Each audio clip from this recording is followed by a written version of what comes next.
melawan ini semua, Noel? Ini yang mecat, lantas yang sidang, Ya. kemudian panglimanya, Ya. hari ini sudah dipecat Pak Prabowo. Nah, kedua, itu kan daur ulang isu yang ya. selalu digoreng-goreng persoalan pelanggaran HAM dan lain-lain. Tapi 2009 selalu bilang bahwa saya jelaskan. 2009 ada ketua umum partai yang tidak bermoral. Menurut saya, kalau seandainya seorang mantan penculik menjadi wapres, ya. itu Ibu Megawati. Ya. Kedua, ada seorang presiden secara definitif dipilih melalui mekanisme demokrasi 2009, Pak Jokowi. Pak Prabowo dilibatkan di pemerintahannya. Ya. Pak Prabowo Pak Jokowi berarti tidak punya integritas. Nah, orang-orang ini kemana? Berani nggak teriakin Pak Jokowi moralnya rendah? Ini penculik nih. Oke, kita sepakat ya, misalnya Pak Prabowo penculik. Berani nggak? Kalau penculik itu berarti logikanya orang yang tidak bermoral, orang rendah integritas. Nah, dua pemimpin ini, mantan presiden, yang satu presiden definitif. Termasuk Noel yang dulu nyerang dia penculik. Saya nggak pernah nyerang sebagai penculik. Ya. Saya minta tangkap Prabowo atas kasus Ratna Sarumpait. Iya. Gitu. Yang kawan saya nggak pernah ngomong soal penculik. Gitu. Tapi saya menyampaikan hal itu ke kawan-kawan saya secara tegas. Saya nggak bisa calon presiden ikut terlibat dalam aksi kebohongan, itu secara moral tidak baik. Nah, soal daur ulang isu ini, ya kan kita tahu teman-teman saya semua. Makanya saya berharap nanti, karena ini nggak cerdas. Iya, sangat clear. Kan tadi saya bilang kesurupan. Mereka mulai menunggu kesalahan Pak Prabowo. Karena kan ini kecenderungan elektabilitas Pak Prabowo kan semakin meningkat terus nih. Mereka mulai panik nih. Makanya semakin tingkat kesurupannya semakin tinggi. Apalagi sekarang makin dekat sama Jokowi ya katanya ya.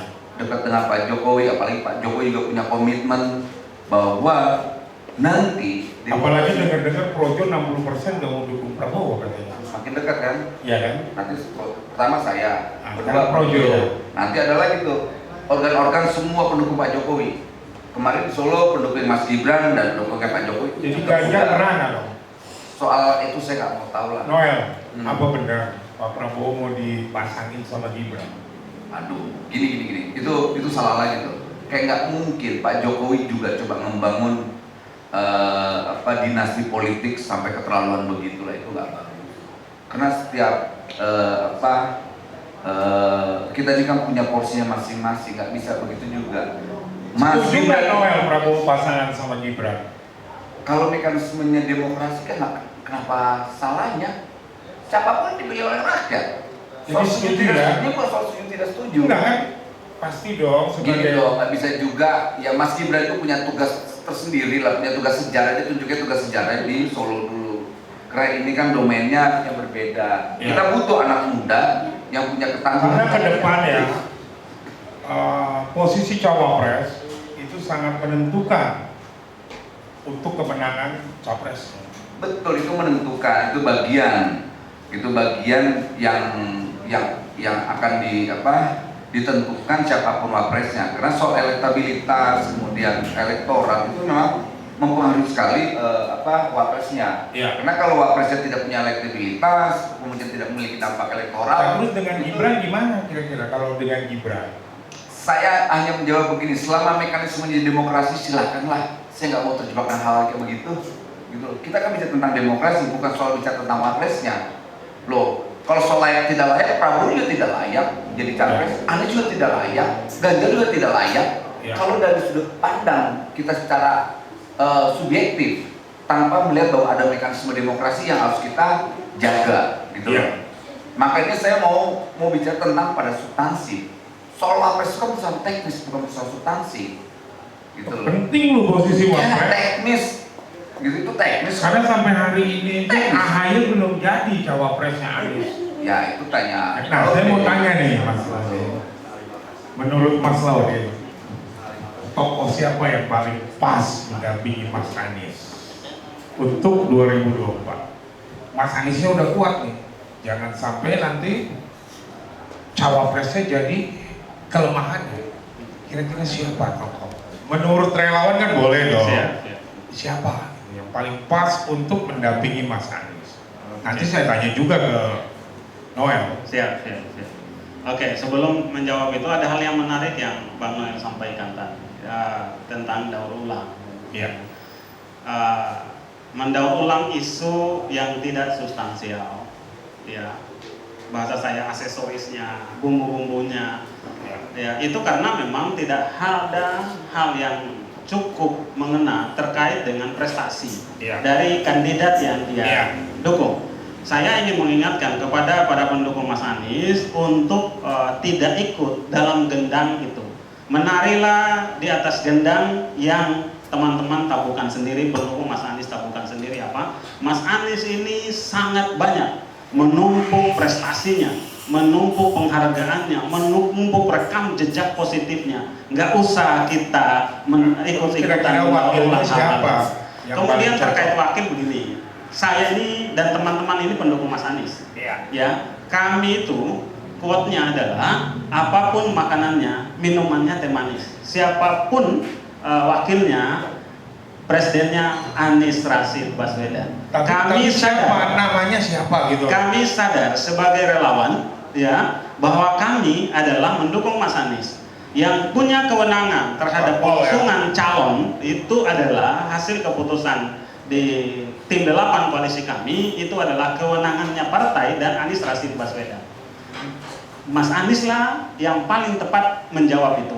Kami sebagai relawan sami'na wa ata'na terhadap pilihan Mas Anies. Tapi kan cawapres ini posisinya kami sadar betul, kami paham betul, ya. Tetapi kami sadar juga bahwa kami mendukung Mas Anies dengan segala kompetensinya. Ya kan nggak mungkin misalnya tahu-tahu Mas Anies memilih Anas Urbaningrum gitu kan? Ya. Gimana wakilnya kalau Anas Urbaningrum? Saya mendukung Mas Anies karena Mas Anies dalam berbagai perspektif di atas saya. Buat apa saya mendukung Mas Anies kalau kualifikasinya sama dengan saya? Kalau analisa saya saja sudah seperti itu, saya yakin Mas Anies Rashid Baswedan punya analisa yang lebih komplit daripada saya. Itulah yang menyebabkan kami para relawan sami'na wa ata'na terhadap pilihan. Kami percaya dengan kompetensi Anies Rashid Baswedan. Noel, kira-kira siapa yang paling cocok mendampingi Prabowo? Ada Erik. Ya, kalau ada harapan gitu dari situ namanya dong. Ya kan ada Erik, ada Mahfud, ada Erlangga, Muhaimin, ada Erlangga, ada Mahfud. Siapa yang Piono? Ada Piono juga situ. Enggak. Dan 5 Piono keluar namanya. Enggak.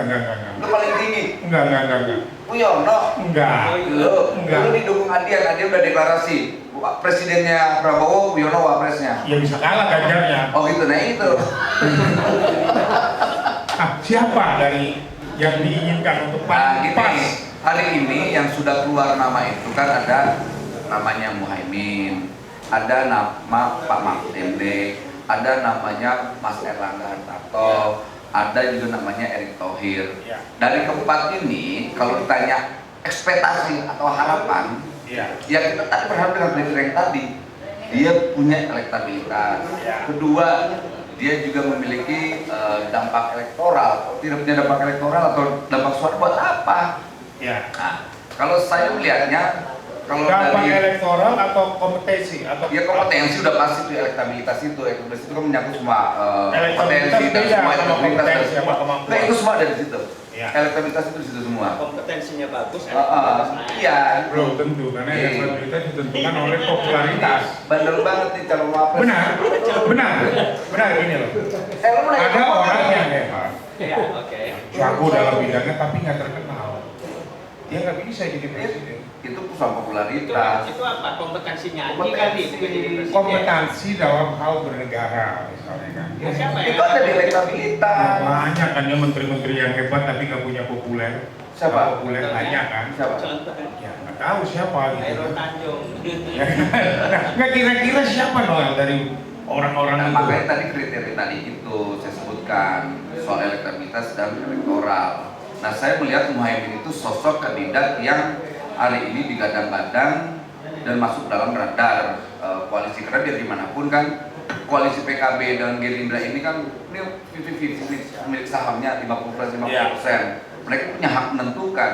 Tapi kalau ditanya saya sebagai relawan atau sebagai pendukung Pak Prabowo, carilah pemimpin yang Ya. bisa juga mendongkrak elektoralnya, jangan malah menurunkan. Muhaimin itu punya, Muhaimin itu pertama Jawa Timur, Ya. kedua dia NU, ketiga dia aktivis gerakan. Erick Thohir juga punya potensi itu. Lantas Erlangga apalagi? Ya. Dia ketua umum Partai Golkar. Ya. Kan Ya kan dia ini punya kekuatan semua. punya pemilih juga Kira-kira di Noel Jawa. maunya siapa? Saya maunya Puyono. Loh, kok saya? Loh iya, lo yang paling pantas. Maunya. Kan yang mau gue. Enggak, ini ada 4 loh, saya tanya 5 tahu 5. 4. Lu jangan ngumpetin diri lo. 4 loh, aku Lu nih jangan host kayak loh. Budi Ari. Loh, ini kok aku host loh. Dia nggak bisa milih Ganjar karena ada dia, nggak berani milih Prabowo karena gue. Dia milih Erlangga sebagai wapres. Lu dukung wapres kan? Enggak. Lu pendukungnya Erlangga lo. Enggak. Bohongin gue. Enggak ada. Bohong lo. Lu Enggak. sama kayak Budi Ari lo. Berapa? 10 menit lagi kita kasih ke lo nih. Enggak, Bang.